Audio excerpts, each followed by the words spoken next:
Legends! Impact! Wow. Nah. Episode debutnya Nox naik sekaligus. Wah, gila. Banyak yang diungkap. Bahkan bisa dibilang ngarah ke arah sebuah mungkin kayak semacam konspirasi dari organisasi kode. Oke, bismillahirrahmanirrahim. Assalamualaikum warahmatullahi wabarakatuh. Kembali lagi di channel Perasaan Desa Pasal 2. Gila sih. Iya, aku tahu nih episode 12 memang debutnya Nox naik, tapi buset. Sepertinya hampir beberapa pertanyaan tuh yang selama ini ada sejak 11 episode sebelumnya itu bener-bener terjawab. Hampir semuanya terjawab di satu adegan, dan itu diungkap hanya dari satu orang doang, itu si Nox Headdan ya. Ini kalau sebab saja kamera tergabung, lagi. Kamera tergabung keliru, kamera tersetsu. Gara-gara aku kepikiran movie-nya gabung mana salah ngomong. Ya, aku sebab saja kamera tersetsu episode 12. Ya, dan kali ini aku akhirnya masuk ke misi yang baru, yaitu dia misi masuk ke dalam mimpi mimpi apa ya, yang temanya itu kayak tema antariksa, tema astronomi, itu tema luar angkasa. Dan di sini kayak Baku itu berperan jadi apa ya, kayak semacam ini apa ya, bisa dibilang kayak semacam pelatih di sebuah di sebuah fasilitas simulasi luar angkasa yang ada di tempat bernama ini ya, Cosmos Space Discovery Center, yang namanya itu yang alias CSDC. Jadi kayak semacam lembaga antariksa di sana, harus dibilang. Jadi ya Baku berperan sebagai katakanlah kayak guide untuk para astronot yang lagi belajar simulasi luar angkasa di sana. Nah, di sini dia tuh kayak ngelatih seorang anak yang namanya tuh Seiya ya, nama anaknya tuh.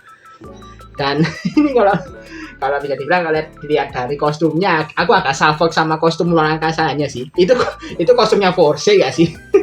Aku lihat kayak ini kostum, ini kayak kostum baju luar angkasanya Force deh. Cuma logonya doang diganti, bukan logo Amanogawa tapi logo CSDC. Itu aja bedanya. Ya ampun. Jadi ya kalau dibilang kayak wisata luar angkasa sih bukan wisata juga ya. Kayaknya semacam kayak ini, kayak ruang simulasi lah. Jadi kayak buat melatih para astronot untuk membiasakan untuk biar mereka bisa siap atau mereka ditempatkan di ruang bawah udara. Nah, mungkin kayak gitu maksud simulasi itu ditujukan buat itu, Pak. Jadi buat tempat sarana latihan bisa dibilang. Nah, setelah akhirnya singkat cerita simulasinya selesai, terus juga ada sedikit percakapan antara Baku, Seiya dan juga Nemu. Dengan Nemu juga ada di sini sebagai kayak semacam navigator atau semacamnya lah di sini bisa dibilang lah. Dan tiba-tiba markas CSDC di bagian pusat CSDC itu mengabarkan kalau ada peringatan tabrakan meteor. Dan pas dicek bener aja, ada sebuah meteor yang cukup gede yang mau menghantam bumi. Tapi ya belum meter gede yang menghantam bumi. Jadi yang jatuh itu baru serpihan-serpihannya. Tapi itu benar-benar sudah bikin heboh, karena ya ukuran perserpiannya itu segede itu loh. Bahkan ada momen di mana ini kan ada salah satu gedung fasilitas CSDC yang juga hancur kan gara-gara tabrakan meteor. Nah, itu baru serpihannya doang loh. Nah, meteor aslinya itu gedenya gak masuk akal, dan bahkan bisa dibilang hampir segede planet loh. Entah segede planet atau segede bulan, tapi lebih gede lagi, dan itu sudah mau OTW ke bumi gitu. Nah, pasti Baku nyoba menghentikan tabrakan dari serpihan meteor yang jatuh. Tiba-tiba si Nox muncul kan di sini. Bahkan dia udah muncul dalam kondisi dia mengabaikan Buster, yang kalau dia lihat itu breakan Busternya udah bisa bilang udah berhasil udah bagian boroknya udah nggak ada. Jadi kayaknya mungkin udah dibenerin sama si Nox pakai recovery capsule, tapi nggak dilihatin aja. Dan aja pas si Baku mau pakai barrel capsule buat nangkis meteor yang jatuh, tiba-tiba sama si Nox ditembak, dan otomatis Baku refleks kan nangkis tembakannya si Nox. Dan gara-gara tembakannya itu si barrier capsule-nya kepental, dan pas kepental kayak muncul semacam awan-awan hitam, kayak asap-asap hitam gitu dari dalam barrier capsule-nya, dan itu juga bikin Baku sempat kaget sebenarnya si asap-asap hitamnya balik lagi ke dalam capsule-nya. Di sini Nox juga bilang kalau Baku itu jangan terlalu mengandalkan kekuatan capsule, karena dia tidak tahu betapa mengerikannya kekuatan dari para capsule itu sendiri. Nah, ini perkataannya Nox ini maksudnya apa ini? Ya, kayak Nox ini kayak menyebutkan sesuatu gitu yang dia bilang kayak dia sampaikan secara tersirat lah ke si Baku. Nah, itu singkatnya di sini si Baku bangun, dia bangun, dan juga dia dapat info dari Pak Fujimi dan juga Nagumo kalau memang di fasilitasi edisi di dunia nyata tiba-tiba muncul semacam kawah misterius yang mengakibatkan salah satu gedung di sana itu hancur. Nah, kawahnya jelas itu ada hasil tabrakan meteor di dalam mimpi tadi. Jadi ya efeknya langsung efek dunia kayak gitu. Jadi ada gedung tiba-tiba hancur dan kayak nggak diketahui gitu loh alasan hancurnya kenapa, tapi ada kayak semacam kawah bekas tabrakan gitu di sana. Dan ya udah jadi ya diindikasikan ya ini memang sangat nightmare.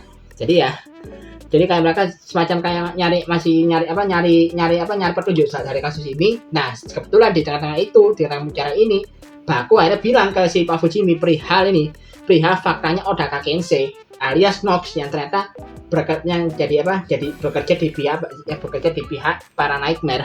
Ya semua dijabarkan dia sama si Pak Fujimi, tapi ya si Pak Fujimi masih denial. Kenapa dia masih denial dan dia nggak percaya kalau Odaka itu bisa berpihak ke si jahat? Karena simple. Ini agak sedikit track back ya ke masa 3 tahun yang lalu. Mungkin itu adalah masa di mana Pak Fujimi sama Odaka pertama kali ketemu lah bisa dibilang ya. Jadi kan ada momen di mana kan di situ kan ada momen di mana si Odaka itu kayak ngasih tunjuk sebuah gambar yang katanya ada gambar dari sosok nightmare. Gambarnya cukup unik sih, jadi kayak gambar kayak nightmare kelelawar lah. Ini ya kalau katanya Bang Reza mirip-mirip momennya hantu sih di kamar dari 30 tahun lalu yang pas yang gambar Granito Lagos itu loh, mirip sih.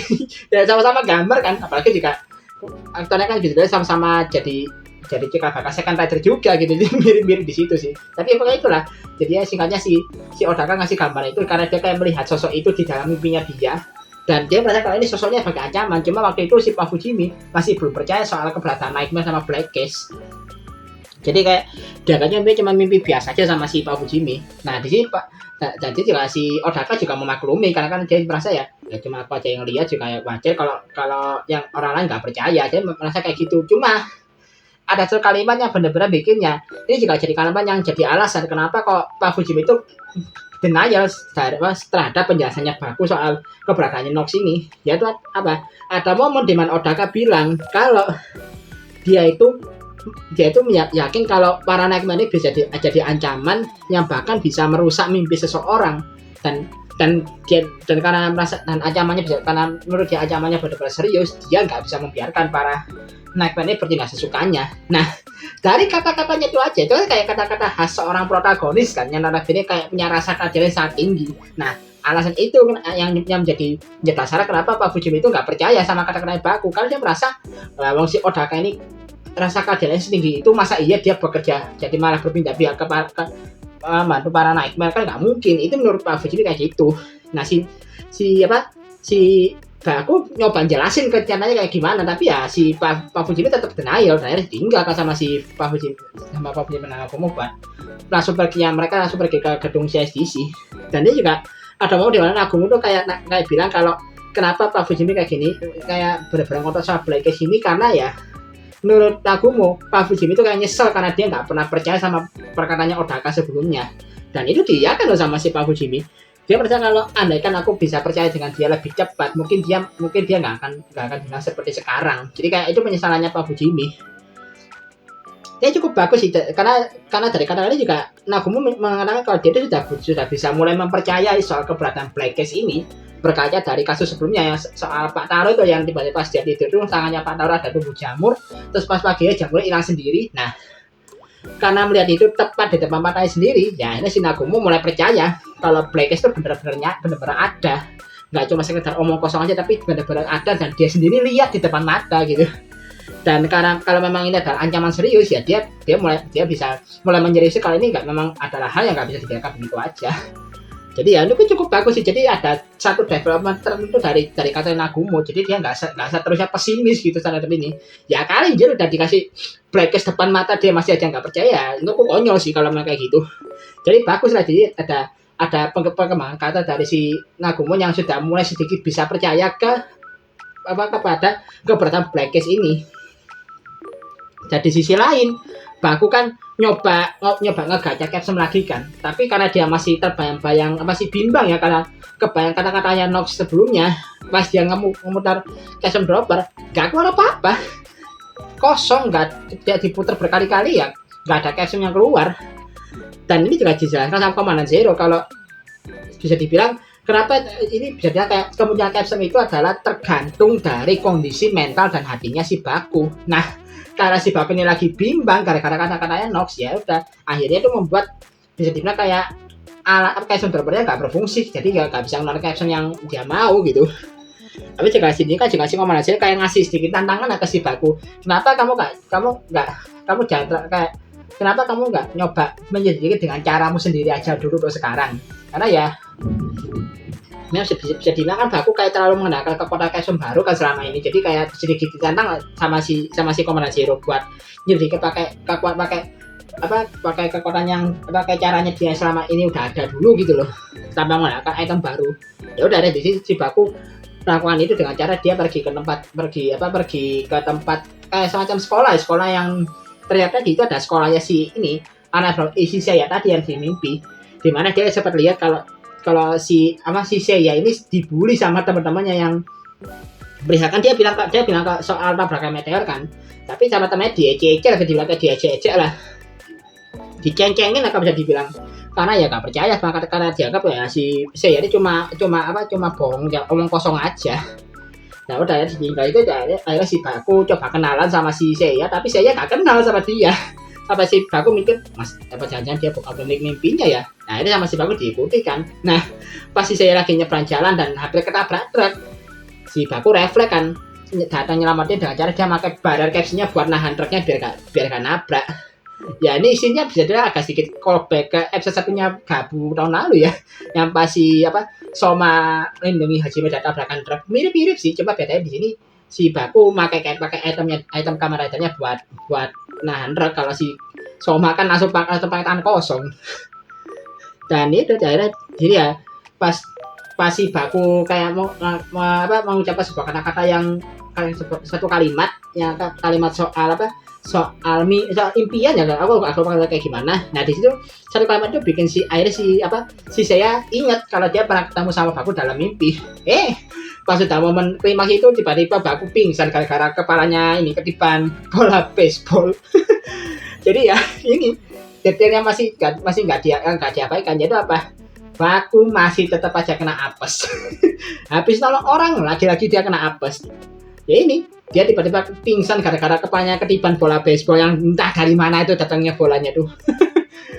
Aku mikir ya kok nggak ketiban sih ya, ini apa memang udah mulai hilang ini efek sialannya. Ternyata masih ada dong. Jadi meskipun dia nolong pakai cara apapun, bahkan dia nolong pakai menggunakan item kamera dan aja loh, kesialannya masih tetap ada. Ya ampun Baku lucu aja ceritanya. Ya udah ceritanya di sini Baku siuman dan dia ternyata dibawa ke taman, dan kebetulan juga ada Minami di sana yang aku juga nggak tahu itu Minami datang dari mana. Jadi ya akhirnya terjadi obrolan singkat lah antara si Minami, Baku dan juga Seiya. Dan ini juga bisa dibilang ya dari obrolan ini ya tergambarkan kalau Seiya itu ternyata memang adalah anak yang benar-benar suka banget sama bidang astronomi. Kenapa penelitian luar angkasa dan segala macam, dia itu suka sama hal itu. Yang dia bilang itu karena awal mula dia suka itu adalah karena ini ada sejak dia datang ke planetarium yang ada di gedung CSDC. Itu yang bikin dia itu kayak tertarik sama misteri luar angkasa dan penelitian astronomi segala macamnya. Nah itu dia mulai tertarik kan hal itu dari sana. Bahkan sampai dia itu juga tahu soal informasi yang soal perkiraan bumi yang bakal ditabrak meteor di tahun 2030 nanti. Yang meskipun ya kemungkinan itu masih 1%. Dan aku juga sempat ngecek karena memang ada sih, memang aku sempat ingat ada memang omongan seperti itu beberapa tahun yang lalu kalau nggak salah, memang ada omongan kayak gitu soal bumi yang katanya kemungkinannya bakal ditabrak meteor di tahun 2030, tapi cuma 1% aja kemungkinannya. Dan mungkin ya karena si saya yang dengar informasi soal ini, makanya ini dia bermimpi bumi ditabrak meteor, karena mungkin dia tahu informasi ini kebawa sama dia ke mimpi gitu, mungkin gitu ya. Dan juga ya ada juga kata-katanya dari Baku pas waktu si Minami kan bilang kalau saya itu suka banget dengan astronomi, dan juga kayak mengira kalau saya itu bercita-cita jadi seorang astronot. Cuma kan saya itu kayak nggak yakin gitu dia bisa mewujudkan impiannya itu. Tapi sama si Baku disemangatin buat jangan menyerah sama mimpinya. Itu juga ya baris kalimat sederhana tapi cukup pesan moralnya cukup dapet lah ya, karena ya dia kayak ngajarkan ke para penonton terutama anak-anak ya buat gak menyerah sama mimpi yang ingin mereka gapai. Itu bagus sih. Jadi cukup dapat poin pesan moral cukup dapat di sana. Dan pas si Baku dengar soal gedung CIDC ini dan juga planetarium yang dimaksud sama Seiya, nah si Baku langsung notice jangan-jangan pintu hatinya Seiya itu ada di sekitar planetarium itu. Makanya dia setelah mereka saling pamitan, ya udah si Baku langsung lari pulang ke rumah dan dia langsung tidur. Dia langsung tidur karena dia ya kalau pasti Seiya itu udah disuruh tidur lebih awal, makanya dia langsung berangkat tidur. Dan ya itu juga sempat bikin si Minami bingung sih ya. Ya tapi udah sih ada si Baku tidur dan si Minami yang jika lihat ke kamarnya ya juga cukup agak kaget sih, udah benar tidur dia.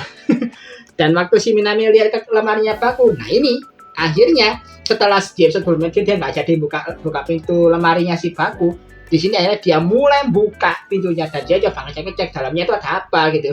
Karena kan di pintu lemarinya Baku kan ada tulisan jangan dibuka kan, ada rahasia di sini. Jadi kayak ya kalau dibuka gitu ya gimana gak curiga kan, coba Minami sebagai adiknya ya udah sama si Minami dibuka, coba dicek dalamnya ada apa aja. Nah dia notice ada kayak semacam gantungan baju yang posisinya gak wajar, yang gantungan baju yang huruf Z itu yang jadi kunci buat masuk ke markas kode. Nah itu ada digeser sama si Minami sama kayak Dapper Baku di episode 2 itu. Dan udah ada di sini pintu markas apa Zetsurum ya namanya ini, aku juga baru tahu nama ruangannya itu Zetsurum, nama markasnya itu. Nah pasti si gantungan baju itu digeser ke bawah, udah pintu ke Zetsurum terbuka dan Minami tahu soal itu. Dan dia langsung ketemu sama si Komandan Zero. Makanya Komandan Zero juga kebetulan lagi megang capsule baru ya, yang namanya kalau salah booster capsule yang nanti bakal dipakai si ini, yang dipakai sama formnya Kamerutetsu Plasma Booster. Itu kan nanti bakal muncul jadi variasi upgrade formnya Zetsu nanti. Nah si Komandan Zero bilang kayak sepertinya masih terlalu cepat untuk dia menerima ini. Jadi kayak sebenarnya sih booster capsule udah mau disiapkan khusus untuk Baku. Cuma karena Baku memang kondisi kayak gini, dia merasa kalau Baku itu belum siap buat dikasih booster capsule. Nah pas si Komandan Zero balik badan, dia kaget ternyata ada Minami juga bingung dengan keadaan sekitarnya. Apalagi juga Minami juga kayak masa ekspresi kayak seolah-olah dia itu menuntut penjelasan dari semua ini. Udah sama si Komandan Zero dijelaskan apa sebenarnya rahasia yang sama ini disimpan sama kakaknya, jika terutama sama kakaknya yang sedang menjalankan misi super rahasia, ya ini misi sebagai agentnya kode. Dan sementara di dalam mimpi ya ini si Baku dan juga Nemu dengan Nagi Zero ya dalam wujud motor, mereka pergi ke planetarium di fasilitas CSDC untuk nyari lokasi pintu hatinya si Seiya. Cuma ya sayangnya nggak ada, mereka nggak berhasil menemukan pintu hatinya Seiya di sana. Dan pas mereka lagi bingung, tiba-tiba alarm peringatan tabrakan meteor muncul lagi. Dan pas mereka lihat bener aja ada serpihan meteor juga yang bakal jatuh ke bumi, tapi jumlahnya lebih banyak sekarang. Tapi belum meteor utamanya, ini masih serpihannya doang, tapi banyak jumlahnya. Dan pas mereka nyoba mendatangi lokasi di mana kemungkinan serpihan meteor ini bakal nabrak, mereka tiba-tiba ketemu sama si Nox. Dan juga si Nox langsung benar ya, agak bingung dulu aku.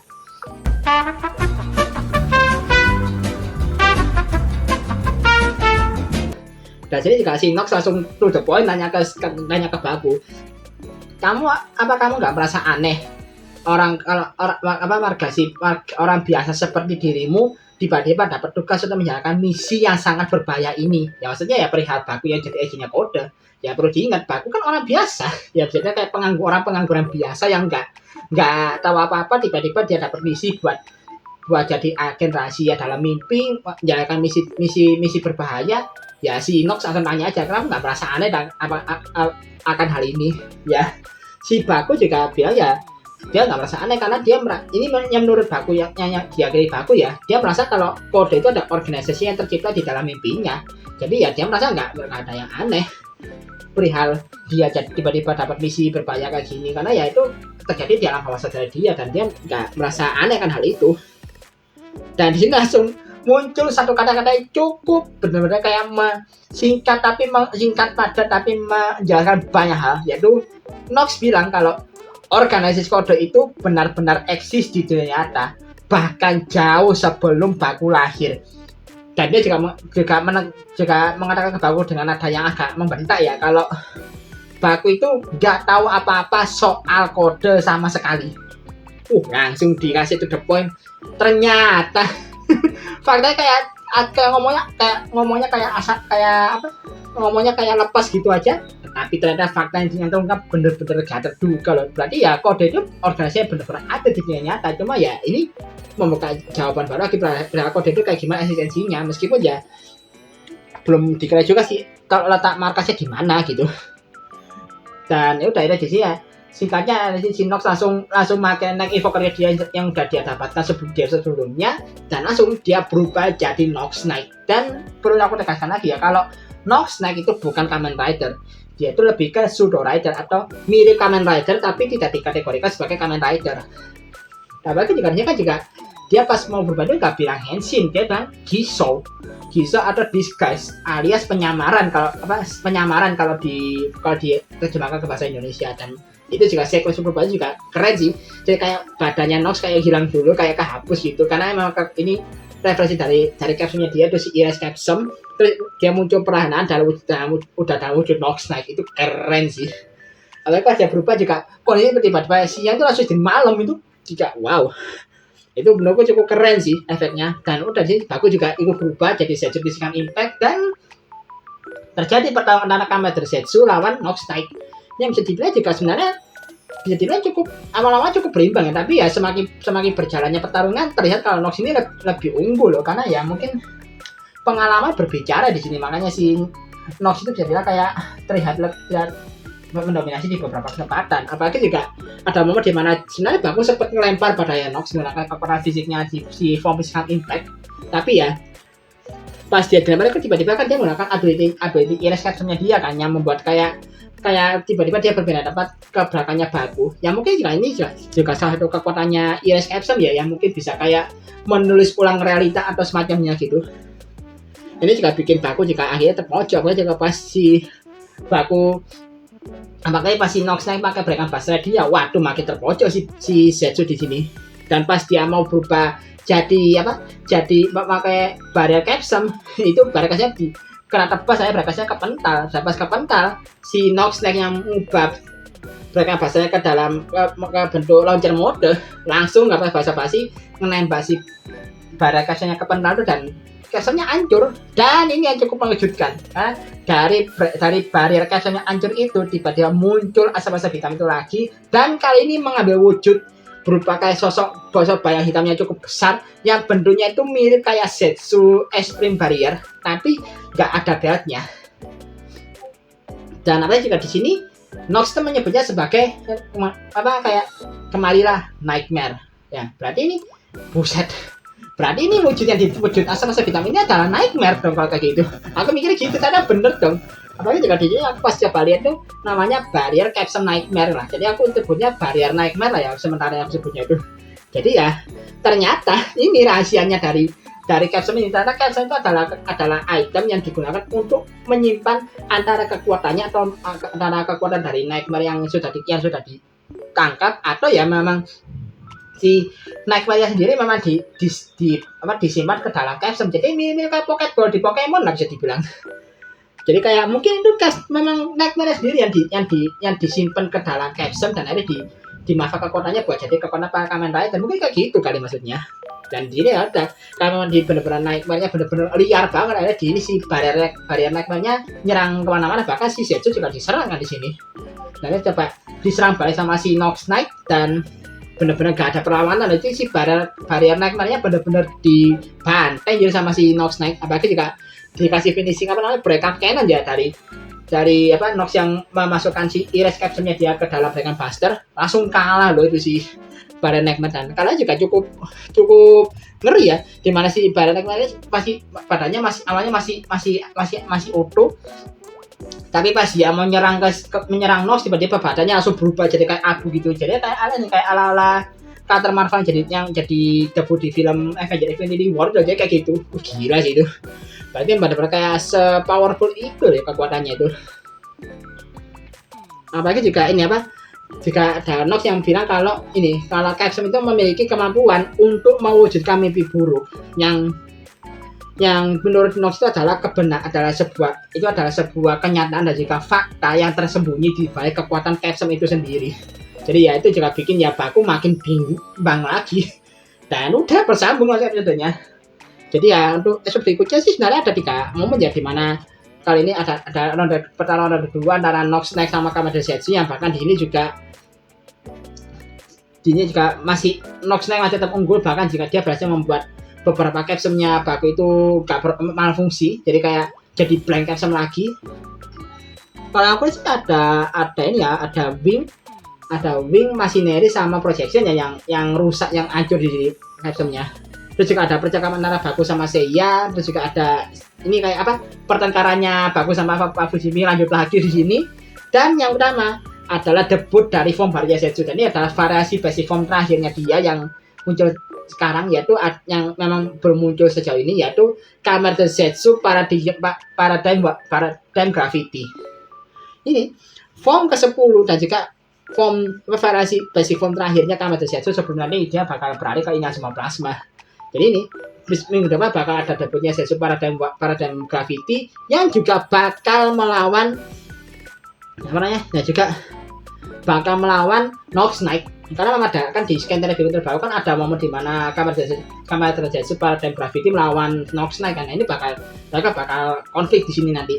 Dan juga sepertinya juga aku penasaran sih, kira-kira apa yang terjadi setelah Minami diceritakan semua hal sama Komandan Zero. Apakah dia bakal bisa jadi lebih suportif ke kakaknya, atau ya sikap overprotectivenya malah tambah kumat, nggak tahu sih. Tapi moga-moga ada developmentnya ya, karena kalau misalnya dia pakai overprotective lagi mungkin aku bisa marah-marahnya bakal lebih yang episode yang tadi aku bener-bener ngomong panjang lebar soal betapa aku gak suka sama Minami ya. Moga-moga aja sih penulisannya lebih diperhatikan lagi di sini, dan bisa ada developmentnya bagus dari Minami sebagai heroin nanti sini. Kayak gitu aja sih ya.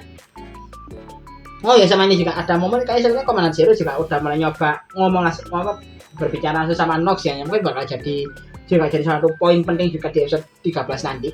Dan ya kayak bahasanya gitu aja sih, aku juga benar-benar bingung karena wow, ini episode bisa juga salah episode bener-bener bikin mind blowing, dan aku memang bisa bilang kalau ini salah satu episode terbaiknya Kamada Zetsu sejauh ini loh.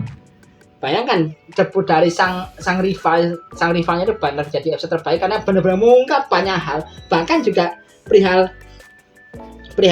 kayak si Nox yang benar-benar memusuhi Kode ini juga jadi menimbulkan kayak spekulasi gitu, apakah jangan-jangan organisasi Kode ini kayak ada semacam konspirasinya kah, kayak jadi kayak mereka bukan ada sisi ada boroknya lah, jadi bilang kayak kalau di seri sebelum itu kayak suara Vlogos di Kamen Cyber kan juga bisa dibilang bukan organisasi benar-benar bersih kan, ada permainan kotornya di dalamnya kayak yang dilakukan sama si Master Ogos. Nah kayak gitu loh, ada ya kayak misalnya kayak suara Vlogos di Kamen Cyber, terus juga Phoenix di Kamen Revise, kemudian petinggi di seri Grand Prix di Kamen Kids, terus juga petinggi perkumpulan alkemis di Kamen Gajar, mungkin kayak gitu. Jadi kayak organisasi yang menaungi sang tokoh utama, tapi ternyata organisasi ini juga punya sisi gelapnya gitu, yang ini bisa ngarahnya kemana-mana dan juga ngarahnya juga ke karya yang baik gitu. Jadi mungkin aja Kode itu juga punya potensi buat ke arah sana, yang mungkin bisa juga bikin cerita serialnya jadi lebih menarik lagi. Dalam nanti mungkin hal itu bakal diungkap nanti di arc kedua kali ya. Kalau sih gitu. Jadi ya udah gitu aja bahasanya, nih juga udah terlalu panjang lebar dan aku juga udah mau harus berangkat kerja, jadi ya aku tutup dari videonya lah ya. Jadi sekian dulu video kali ini, like dan share video ini, kasihkan video ini, subscribe juga channelku, kasihkan nama aku channel ini. Kalau ada mau kalian koreksi juga kan nama juga bisa tulis kolom komentar, dan kalau mau kasih juga nama juga bisa klik link traktir di kolom deskripsi di bawah. Akhir kata, assalamualaikum warahmatullahi wabarakatuh, salam dari Pelaksana 412.